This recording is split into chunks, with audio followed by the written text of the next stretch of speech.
యేసుక్రీస్తు నామమున మీకందరికీ శుభములు తెలియజేస్తున్నాను.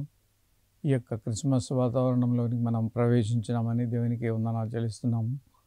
లోక రక్షకుడు మానవుడిగా ఉద్భవించిన విషయము అద్భుతమైనటువంటి విషయం ప్రియులారా.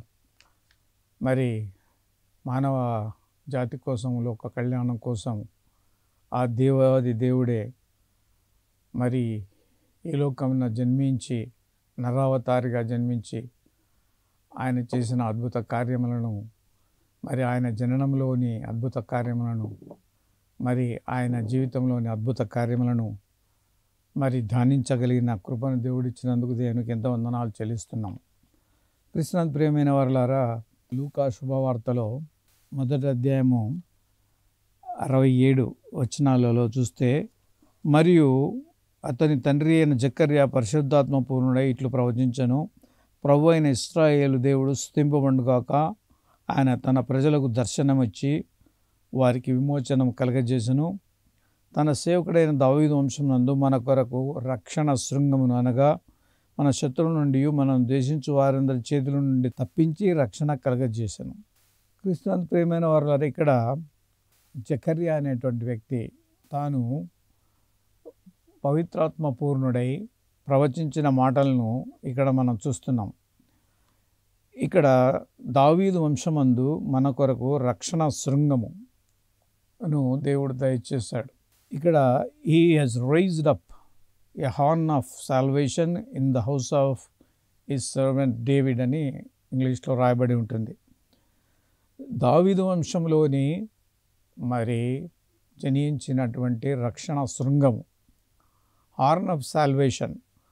ఇక్కడ హార్న్ అనేటువంటిది, horn is symbolic of strength, power and authority and honour also. ఈ యొక్క శృంగము అనే మాట మరి బలాన్ని, మరి శక్తిని, తర్వాత అధికారాన్ని, అంతేకాకుండా ఘనతను సూచిస్తుందని మీతో మనం చేస్తున్నాం. నిజానికి దావీదు గోత్రములో, వంశములో పుట్టినటువంటి యేసు, శిశువుగా పుట్టిన యేసు సామాన్య మానవుడు కాదు, దైవమే మానవునిగా రూపము దాల్చినటువంటి వాడు, లోక రక్షకుడు. ఆయన జననము పవిత్రము, మరి ఆయన జీవిత విధానమంతా కూడా పవిత్రంగా ఉండి ఒక మాదిరికరమైన జీవితాన్ని జీవించి మానవుల అందరి కోసం మరి ఉదయించిన దైవాది దేవుడని మనము మొదటిగా విశ్వసించాలి, గ్రహించాలి ప్రియులారా. ఇక్కడ మరి he has raised up a horn of salvation in the house of his servant David అనే ఉద్దేశంలో మరి దావీదు గోత్రంలో, వంశంలో యేసుక్రీస్తు ప్రభువారు పుట్టాడు. మరి ఆ కన్య మరియ గర్భంలో ఆయన జన్మించిన విషయము మరి ఒక చరితార్థమైనటువంటి జననంగా, పవిత్ర జననంగా, మరి లోకరక్షకుడు జన్మించడం అనేటువంటి అద్భుతమైన విషయమని మీతో మనవి చేస్తున్నాం. ఎందుకు ఆయన జననము పవిత్రమైనటువంటిది, ప్రత్యేకమైనది, విశిష్టమైనది అంటే, ఆయన జననాన్ని గురించి మరి మీకా ప్రవక్త ప్రవచించారు. ఆయన 5వ అధ్యాయం 2వ వచనంలో, బెత్లెహేము ఎఫ్రాతా, యూదా కుటుంబంలో నుండి ఇశ్రాయేలును ఏలబోవాడు నీలో నుండి వచ్చును, అతడు శాశ్వత కాలం నుండి శాశ్వత కాలం వరకు మరి ప్రత్యక్షమగుచుండునని ఇక్కడ మీకా గ్రంథంలో 5వ అధ్యాయం 2వ వచనం చూస్తాం. చెప్పేదేమంటే, బెత్లెహేము అనేటువంటిది ఒక ఇశ్రాయేల్ దేశంలో ఒక గ్రామం. బెత్లెహేముకు రొట్టెల గృహం అని పేరు. దాంట్లో ఎఫ్రాతా అనే ప్రదేశంలో మరి దావీదు గోత్రంలో యోసేపు దావీదు గోత్రంలోని వాడు కాబట్టి ఆ యొక్క వంశంలో మరి పుట్టేవాడు మరి లోకాలన్నీ రాజు అని మరి మీకా ప్రవక్త చెప్పారు ప్రియులరా. ఆ యొక్క ప్రవక్త చెప్పినటువంటి విషయము యేసుక్రీస్తు యొక్క పవిత్ర జననంలో నెరవేరిందని మీతో మనవి చేస్తున్నాను. మరియు యెషయా ప్రవక్త గారు కూడా 9వ అధ్యాయము 6వ వచనంలో చూస్తే, మన కొరకు ఒక్కొక్క శిశువు పుట్టెను, మనకు కుమారుడు అనుగ్రహింపబడెను, ఆయన భుజం మీద రాజ్యభారముండును, ఆశ్చర్యకరుడు, ఆలోచనకర్త, బలవంతుడైన దేవుడు, నిత్యుడగు తండ్రి, సమాధానకర్తయగు అధిపతి అని యెషయా ప్రవక్త కూడా యేసుక్రీస్తు జననానికి ముందు దాదాపు 700 సంవత్సరాల పూర్వమే ప్రవచించినట్లు చూస్తాం. ఇక్కడ దాని గురించి నేను ఒక ఆంగ్లంలో ఒక కోరస్ రాశాను. For unto us a child is born, unto us son is given. He is the King, rules forever. He is the Lord, lives forever. Jesus, I love you. Lord, I lift you. Jesus, I love you. Lord, I lift you. Worthy of honor, glory and power. For unto us a child is born, unto us son is given. He is the King, rules forever. He is the Lord, lives forever. కాబట్టి ఆయన రాజుగా నిత్యము ఉండే ప్రభువుగా ఉన్నటువంటి వాడని ఈ యొక్క కోరస్లో ఉందని మీతో మనవి చేస్తున్నాను. మరి మూడవదిగా ఇర్మియా ప్రవక్త గారు కూడా 23వ అధ్యాయం 5వ వచనంలో కూడా చూస్తే, యెషయి నుండి నీతి చిగురును పుట్టించెదను, అతడు రాజుగా నీతి న్యాయములను జరిగించును. మరి అప్పుడు యూదా జనులు రక్షణ నొందుదురు, ఇశ్రాయేలు వారు సురక్షితంగా నుండెదరు. క్రీస్తునందు ప్రేమ వారులారా, యెషయి ముద్దు నుండి చిగురు పుట్టినాడు. మరి ఆయన నీతి న్యాయములు జరిగించే రాజుగా పుడతాడు. ఆయనలోనే మనం నీతిమంతులుగా మార్చబడతామని ఇర్మియా భక్తుడు కూడా ఆయన పవిత్ర జననాన్ని గురించి చెప్పాడు. ప్రియులారా, మరి యేసు జననముకు మరి ప్రవక్తల యొక్క వచనాల ప్రకారము మరి అనేక ప్రవక్తలు, 3 మాత్రమే కాకుండా అనేక ప్రవక్తలు చెప్పిన విషయాలు యేసుక్రీస్తు యొక్క జననము మరి 2024 సంవత్సరాల క్రితము యేసుప్రభు వారు శరీరధారిగా కృపా సత్య సంపూర్ణగా పుట్టినప్పుడు జరిగిందని మీతో మనవి చేస్తున్నాను.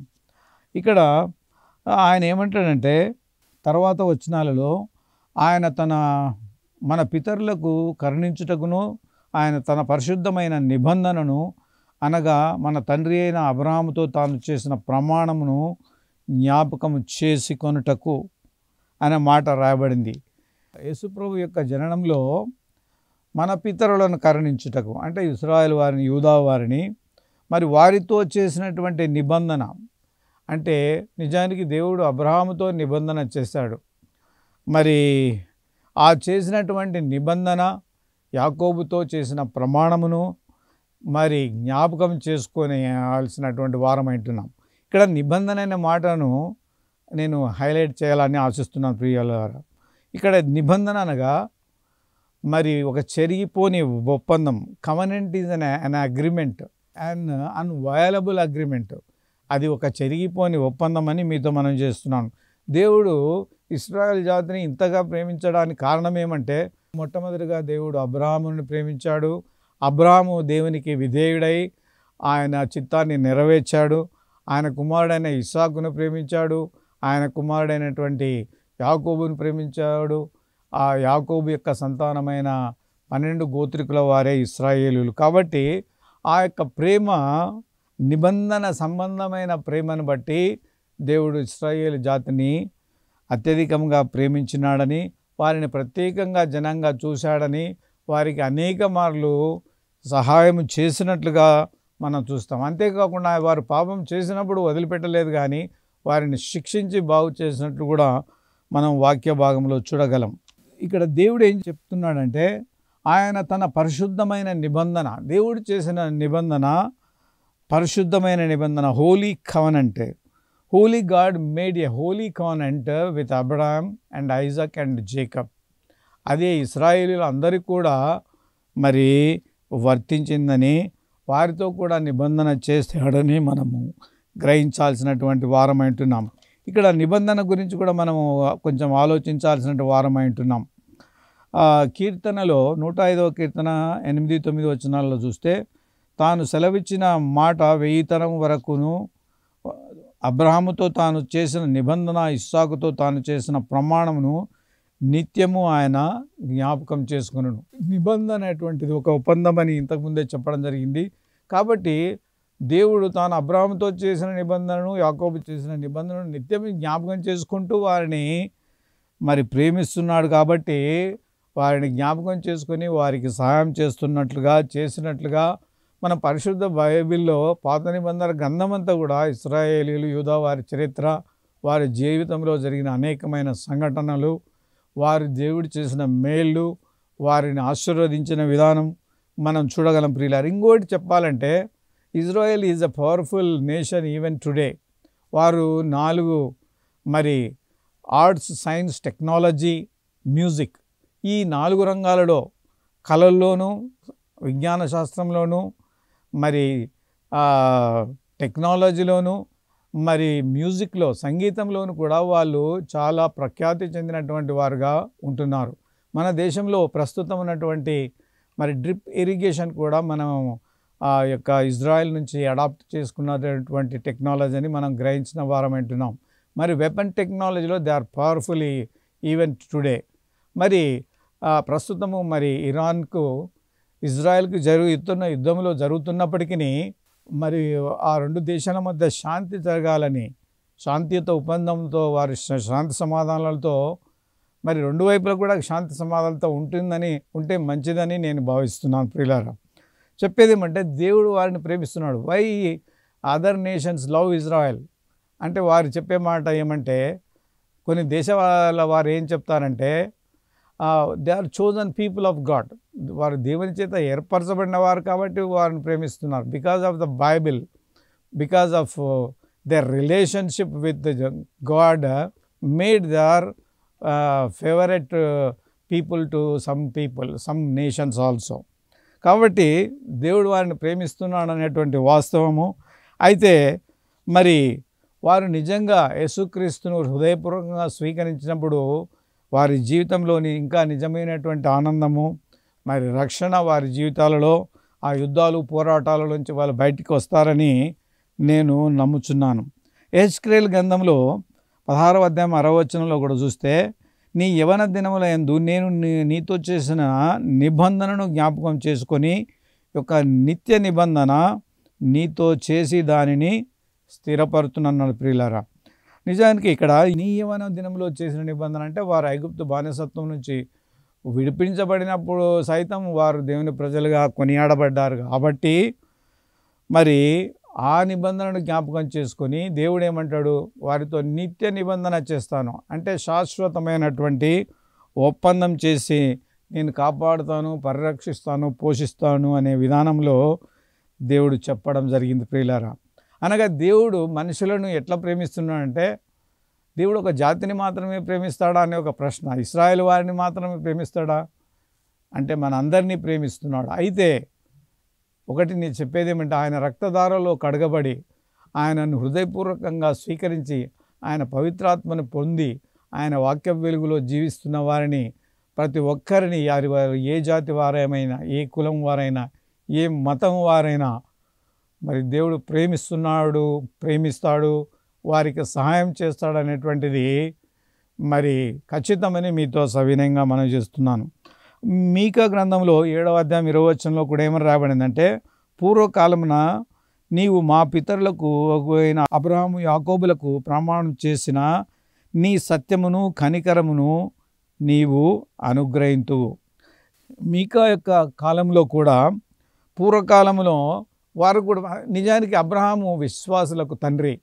ఆ దేవుడు చెప్పిన మాటను విని, నిన్ను చూపించబోయే దేశానికి వెళ్ళు, నిన్ను గొప్ప జనాంగం చేస్తాను, నిన్ను ప్రేమించు వారిని ప్రేమిస్తాను, నీ వలన అనేక వంశంలో ఆశీర్వదించబడతాయన్నప్పుడు అబ్రహాము విధేయుడై వచ్చినందువలన దేవుడు అతనితో నిబంధన చేసి తరతరాలలో నేను దీవిస్తాను, నిన్ను దీవించు వారిని దీవిస్తానని మరి వాగ్దానం చేశాడు. నిన్ను శపించు వారిని కూడా శపిస్తానని కూడా దేవుడు వాగ్దానం చేశాడు. కాబట్టి ఈ మీకా ప్రవక్త గారు మరొకసారి ఆ యొక్క నిబంధనను గుర్తు చేసుకుంటూ, దేవా నీ సత్యాన్ని, నీ కనికరమును మా ప్రజల ఎడల చూపించుమని మరి అనుగ్రహిస్తావని ఒక ఆశాభావాన్ని ప్రవక్త వెలిబుచ్చినట్టు మనం చూస్తాం.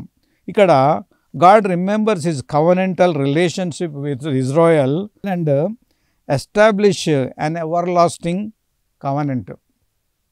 అంటే దేవుడు శాశ్వతమైనటువంటి మరి నిబంధన చేసి మరి ఆ యొక్క శాశ్వత నిబంధనను స్థిరపరుస్తానని కూడా దేవుడు వాగ్దానం చేస్తున్నాడని మీతో మనవి చేస్తున్నాను.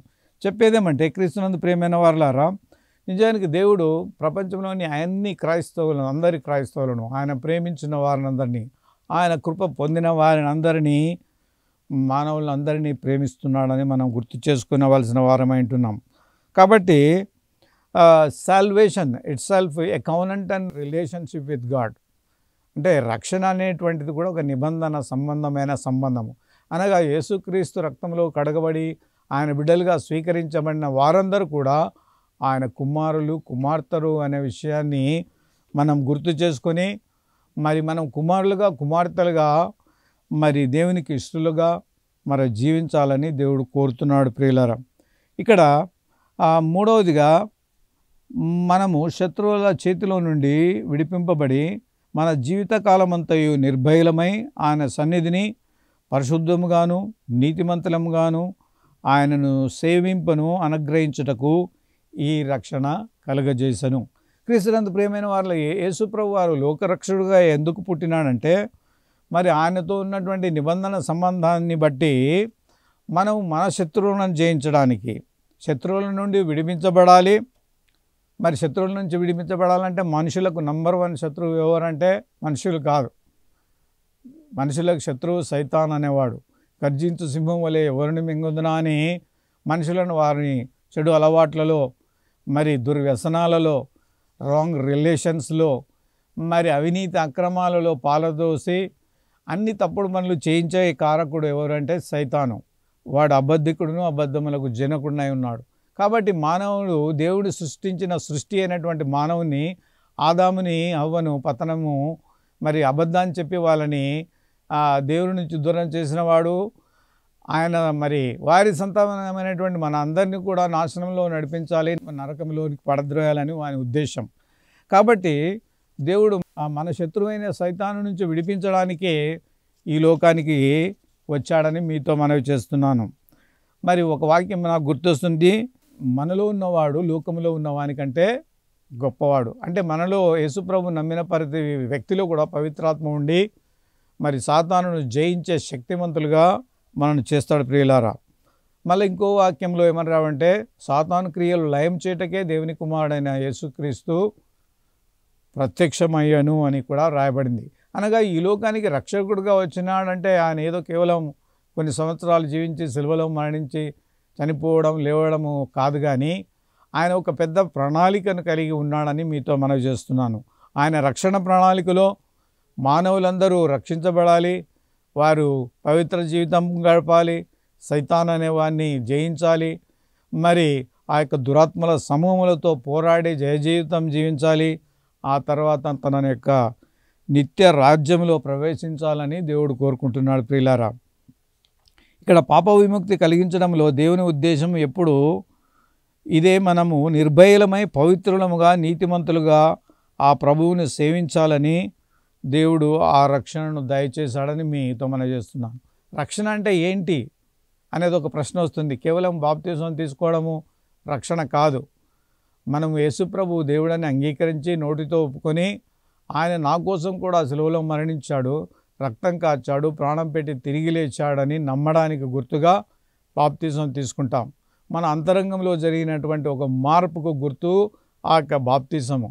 అందుకు గుర్తుగా, అందుకు మరి దేవుడు తన పవిత్రాత్మను మన హృదయంలో ఉంచి మనను సత్య మార్గంలో, నీతి మార్గంలో, జీవ మార్గంలో నడిపిస్తాడని మనము అర్థం చేసుకోవాల్సిన వారం అంటున్నాం. మరి తీతు పత్రికలో 2వ అధ్యాయం 14వ వచనం చూస్తే ఆయన సమస్తమైన దుర్నీతి నుండి మనల్ని విడిపించి సత్క్రియల యందు ఆసక్తి గల ప్రజలను తన కోసము పవిత్రపరచుకొని తన సొత్తుగా మరి చేసుకొనుటకు తన్ను తాను మన కొరకు అర్పించుకొనెను అని రాయబడింది. మనము దుర్నీతి నుండి విడిపించబడి, అంటే దుర్నీతి కలిగించేటటువంటి సాతాను నుంచి, వాని అలవాట్ల నుంచి, వాని ఉచ్చుల నుంచి విడిపించబడి మరి స్వేచ్ఛ స్వాతంత్రములు కలిగిన వారమై మరి ఆయన మరి సత్క్రియలు చేయాలని దేవుడు కోరుకుంటున్నాడు ప్రియులారా. మరి మనం పవిత్రులుగా జీవించాలని దేవుడు కోరుకుంటున్నాడు. కాబట్టి మనం ఆలోచించినప్పుడు మరి అది ఎలా సాధ్యమైందంటే హెబ్రీయులకు రాసిన పత్రిక 10వ అధ్యాయం 10వ వచనంలో చూస్తే యేసుక్రీస్తు యొక్క శరీరము ఒక్కసారి అర్పింపబడటం చేత ఆ చిత్తమును బట్టి మనము పరిశుద్ధపరచబడి ఉన్నాము అని రాయబడింది. మరి యేసుక్రీస్తు ఆ యొక్క సిలువలో బలియాగం కావడం ద్వారా మనము ఆయన యొక్క యందు నమ్మిక ఉంచడం బట్టి ఆయన రక్తంలో పవిత్రీకరించబడడం బట్టి మనం పరిశుద్ధులుగా మారాం ప్రియులారా. అంతేకాకుండా విశ్వాసం ద్వారా మనం నీతిమంతులుగా మార్చబడ్డామని మీతో మనవి చేస్తున్నాను. కాబట్టి దేవుడు ఏమంటాడంటే నేను పరిశుద్ధుడై ఉన్న ప్రకారం మీరును సమస్త ప్రవర్తనలో పరిశుద్ధులై ఉండుడి అని రాశాడు. Ye shall be holy for I the Lord I am holy. నేను పవిత్రుడనైనట్లు మీరు కూడా పవిత్రులై మంచి ప్రవర్తనతో జీవించాలని దేవుడు కోరుకుంటున్నాడు ప్రియులారా. మరి పరిశుద్ధులుగా జీవించడమే దేవుని చిత్తమని కూడా వాక్యంలో రాయబడింది. ఇక్కడ చూస్తే మళ్ళొకసారి ఆ వచనం చదువుకుందాము. ఆయన సన్నిధిని పరిశుద్ధముగాను నీతిగాను ఆయనను సేవించను అనుగ్రహించుటకు ఈ రక్షణను కలుగజేసెను. ఇక్కడ శత్రువైన సాతానుపై విజయం కలిగి జీవించాలి. మరి శత్రువు సాతాను అన్నప్పుడు మరొకసారి Satan is after all A defeated enemy. సాతాను ఓడిపోయిన శత్రువు ప్రియులారా. మరి యేసుప్రభు వారు సిలువలో తాను మరణిస్తూ సాతానును చావు దెబ్బ కొట్టాడు, దాని యొక్క కూరలు పీకేశాడని మీతో మనం చేస్తున్నాను. కాబట్టి ఆ ఓడిపోయిన శత్రువుతో కూడా మనం కూడా పోరాడి జయించి మరి జయజీవితం కలిగి మరి ఆయన బిడలుగా మహిమరాజ్యంలో ప్రవేశించాలని దేవుడు కోరుతుంటున్నాడు. నిజానికి చూస్తే మరి మనము చాలాసార్లు మనుషులతో పోరాడడం లేదు, కానీ ఆ యొక్క 4 రకాల ఈవిల్ పవర్స్తో మనుషులు పోరాడుతున్నాం మనం అని మనం గ్రహించాలి. ఆ యొక్క స్పిరిచువల్ రెల్మ్లో మరి లోకనాథులు, దురాత్మలు, అంధకారమైన సంబంధమైనటువంటి ఆ యొక్క శక్తులతో మనం పోరాడుతున్నాం. మనం చాలాసార్లు మతాల మధ్య కలహాలు, కులాల మధ్య కలహాలు అని అనుకుంటున్నాం, కానీ ఇదంతా 4 రకాల ఈవిల్ పవర్స్ చేసినటువంటి వాటితో పోరాడే క్రమంలో మనుషులు అర్థం చేసుకోలేక మరి వాళ్ళే ద్వేషించుకోవడము, కొట్టుకోవడం జరుగుతుంది. అది సరైనది కాదని మీతో మనవి చేస్తున్నాం. కాబట్టి మరి మనము ఆయన రక్తంలో కడగబడి విమోచించబడి ఆ ప్రభువును సేవించాలని దేవుడు కోరుకుంటున్నాడు ప్రియులారా. మరి యేసు ప్రభు మరి ఆ సేవించడం గురించి we are saved to serve in this world. మరి దేవుడు మనల్ని ఎందుకు రక్షించాడు, ఎందుకు నీతిమంతులుగా తీర్చిదిద్దాడు, ఎందుకు పవిత్రులుగా ఉంచాడంటే ఆయనను పవిత్రంగాను నీతిమంతులుగాను ఉంటూ ఆయనను సేవించాలని దేవుడు కోరుకుంటున్నాడు ప్రియులారా. Serve the lord in the beauty of holiness అని ఒక వాక్యంలో రాయబడింది. కాబట్టి క్రీస్తునందు ప్రియమైన వారులారా, మనము యేసుక్రీస్తు రక్తంలో మనం విజయవంతమైన జీవితం జీవించడానికి మనకు ఈ లోకంలో యేసుప్రభు వారు రక్షకుడిగా ఉదయించాడని, మరి అందుకే మరి భయపడకుము అనే అభయాన్ని ఇస్తూ మరి ఇశ్రాయేలీయులు మాత్రమే కాకుండా ఆయన నిబంధన రక్తంలో పాలివారైన వారు, యేసుక్రీస్తు పవిత్ర రక్తంలో కడగబడిన ప్రతి ఒక్కరు కూడా అది తలపోసుకుంటూ ఆయన సన్నిధిలో నీతిమంతులుగా, నిర్దోషులుగా, నిందారహితులుగా ఉండి ఆయన రాకడ కోసం ఎదురు చూసేవారుగా, ఈ యొక్క క్రిస్మస్లోని నిజమైన ఆనందాన్ని అనుభవించేవారుగా, ఆరాధించే భక్తులుగా, ఆయనను ప్రార్థించే వారి వ్యక్తులుగా, ప్రకటించే సేవకులుగా ఉండాలని దేవుడు కోరుకుంటూ మరి ఇలాంటి ఈ మాటలను దేవుడు మన హృదయాలలో బహుగా ఫలింపజేయనుగాక. ప్రార్థిస్తాం. మా స్తుతి కారణభూతమైన పరలోక తండ్రి, యేసుక్రీస్తున్నామని మీ పాద సన్నిధికి వస్తున్నాం ప్రభా. మరి లోకరక్షకుడు రక్షణ శృంగముగా ఉదయించిన విధానాన్ని బట్టి వేలాది స్తోత్రం చెల్లిస్తున్నాం ప్రభా. మరి ఆయన తన బిడ్డలకు బలము, జ్ఞానము, వివేకము, దేవ శక్తిని అనుగ్రహించుచున్నాడు. తద్వారా ఆయనను సేవించేవారుగా తన ప్రజలు ఉండాలని కోరుకుంటున్నందుకు వేలాది స్తోత్రం చెల్లిస్తూ దేవ మీ యొక్క వాక్య వెలుగులో కొంత ధ్యానించినందుకు వందనాలు చెల్లిస్తున్నాం. ఇందులోని శ్రేష్టమైన అమూల్యమైన సంగతులు గ్రహించి మీకు ఇష్టలుగాను మేము మహిమపరిచే సాధనాలుగాను దేవా హృదయ నేత్రాలు వెలిగించబడి మా ప్రజలు నిత్యత్వ మార్గంలో జీవించినట్టు కృపా సహాయం దయచేయమని దేవా సేవ పరిచర్యలో మీరే మా సరిహద్దులు విశాలపరచమని దేవా ఈ యొక్క కల్వరి టీవీ ఛానల్ వారిని వారిలో అందరూ సిబ్బందిని దేవా వారి అధికారులందరినీ ఆశీర్వదించమని దయగల తండ్రి ఈ యొక్క సత్యవాక్యము ప్రపంచమంతటా ఫలింపజేయమని సర్వలోకములో ఫలించే సువార్త అనేటటువంటి వాక్యాన్ని ఆ వాగ్దానాన్ని నెరవేర్చమని మా హృదయాలలో కూడా ఫలింపజేస్తూ ముందుకు నడిపించమని నజరేయుడైన యేసుక్రీస్తు ప్రేమగల నామం ప్రార్థిస్తున్నాం తండ్రి. ఆమేన్ ఆమేన్ ఆమేన్.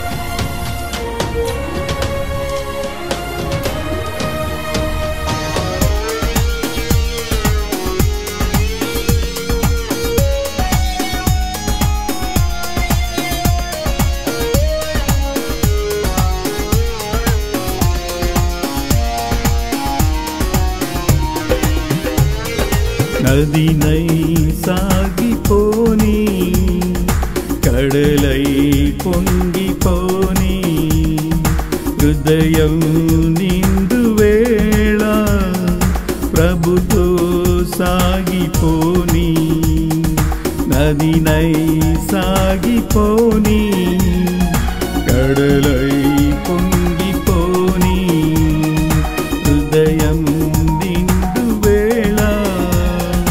ప్రభుతో సాగిపోని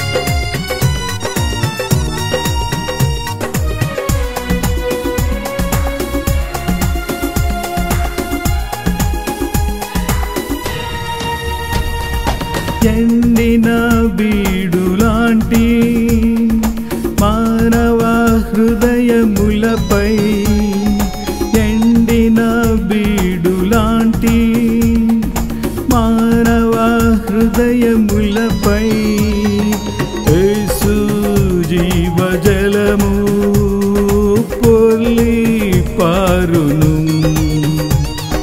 యేసు జీవజలము పొర్లి పారును నదినై సాగిపోని కడలై పొంగిపోని హృదయం నిండు వేళ ప్రభుతో సాగిపోని